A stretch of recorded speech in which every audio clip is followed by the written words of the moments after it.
buổi sáng ở chợ Cao Lãnh.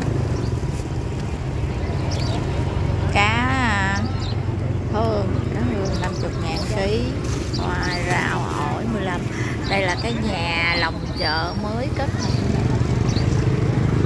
Cái nhà lòng chợ mới cất rất là rộng luôn, đó là mai mốt giờ vô hết rồi. Bên đây là bán tạp hóa.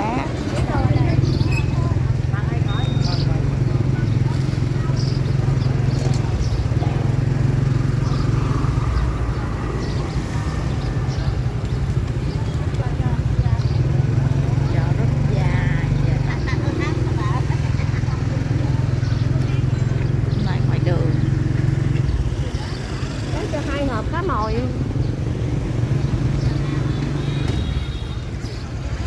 phía bên kia là xịt